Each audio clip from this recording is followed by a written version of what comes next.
La chronique Sur la glace est une présentation de Captoder, hygiène du sport. Captoder, passe à l'action. Bienvenue à la chronique Sur la glace encore cette année. Comme vous voyez, c'est un peu différent des autres années puisque tout est différent cette année. Habituellement, j'aime ce moment privilégié où on passe du temps avec les joueurs sur la glace en enseignement, où on travaille aussi pour donner des outils à nos entraîneurs au Québec, en leur proposant différentes alternatives, que ce soit au niveau des techniques d'entraînement, techniques d'enseignement. Et j'adore cette période où on travaille sur la patinoire. Mais cette année, malheureusement, en raison de la pandémie, ce sera impossible de le faire. Alors, ce qu'on a décidé de faire ensemble avec Hockey Magazine, c'est de répertorier les meilleures séquences, les meilleurs enseignements, les choses qui nous ont interpellés au cours des dernières années. Et on va vous les partager. En plus, on vous amènera une nouvelle dimension, c'est-à-dire on vous fera une proposition d'exercices, différents ateliers éducatifs que vous pourrez utiliser avec vos joueurs ou que les joueurs pourront utiliser par eux-mêmes. Toute cette séquence sera montée en animation 3D. Donc, bienvenue dans le monde virtuel du hockey. Aujourd'hui, donc, on va se concentrer sur la protection de la rondelle, un élément qui est souvent sous-estimé. Pourquoi? Parce que les jeunes sont concentrés, ils ont la tête trop basse. Très souvent, ils vont regarder la rondelle, donc n'ont pas une lecture de ce qui se passe autour d'eux. L'autre élément important, c'est qu'ils vont aller vers l'adversaire en gardant la rondelle devant eux. Et pour activer l'offensive, pour créer une action offensive, la première chose qu'il faut faire, c'est s'assurer qu'on a un plein contrôle de la rondelle. Donc, on doit éloigner la rondelle de notre corps afin de rendre la vie difficile à notre adversaire. Voyons ensemble ce qu'on a retenu sur cette séquence avec les enseignements de Mathieu Gravel. Le principal, protection de la rondelle. Oui. Là, on a eu le focus sur le contact physique, qui était bien fait en général, mais trop de fois, la rondelle est exposée. Donc, la rondelle disponible, toi, tu peux reponner. Là, évidemment, on avait placé le bâton inversé pour les besoins de la course, s'assurer qu'il y ait de la fluidité dans le mouvement. D'ailleurs, les entraîneurs, c'est très bien, mais en même temps, il ne faut pas perdre de vue l'essentiel. Fait que présentement, qu'est-ce qu'on va faire? C'est que je vais avoir mon bâton du bon côté. Si la rondelle est exposée, je vais vous l'enlever. Exactement.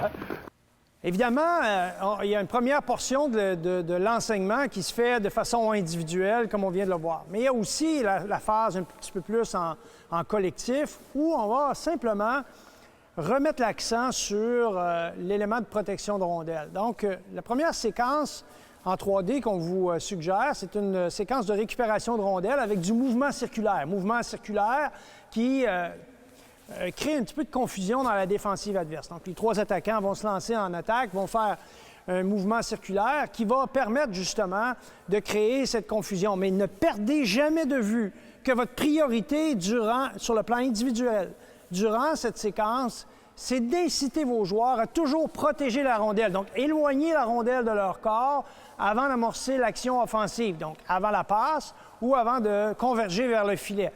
Sur cet autre exercice, ce qui est intéressant, c'est qu'au départ, on y va avec vraiment une charge au filet. Donc, un joueur, c'est une échappée carrément, mais il y a un joueur qui est à sa poursuite. Donc, il va y avoir un premier tir au filet. S'il y a but, on va récupérer une rondelle en coin de patinoire. Sinon, bien, on récupère cette même rondelle.